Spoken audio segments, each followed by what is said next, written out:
The new US Defense Secretary arrived in Japan for the second leg of an Asian tour with a clear aim: reassurance. As candidate, Donald Trump had threatened to pull US troops out of Japan and South Korea unless they paid more for their presence, suggesting they could arm themselves with nuclear weapons. James Mattis told Prime Minister Shinzo Abe that America's commitments remained unchanged. I want there to be no misunderstanding during the transition in Washington, that we stand firmly 100% shoulder to shoulder with you and the Japanese people, Mr. Prime Minister.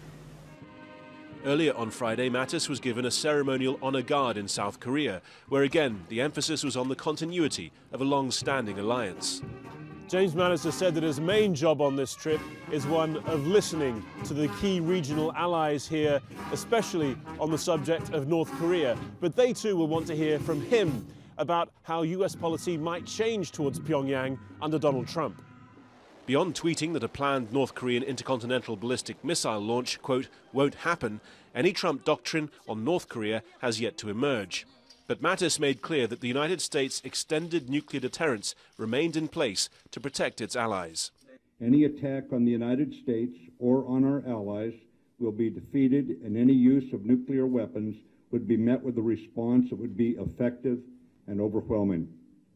At the same time, South Korea was focusing on other events across the border, saying several senior officials in the State Security Ministry had been executed, and the minister himself dismissed on the grounds that he, the man in charge of North Korea's internal security apparatus, had violated human rights.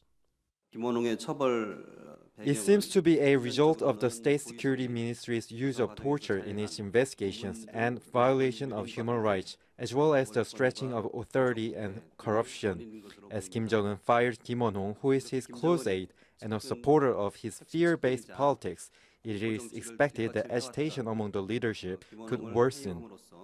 Building an integrated trilateral alliance to speed the sharing of such information between Seoul, Tokyo and Washington has long been a goal of US policymakers. For now, though, the focus is on maintaining two bilateral alliances shaken by the prospects of a Trump presidency. Harry Fawcett, Al Jazeera, Seoul.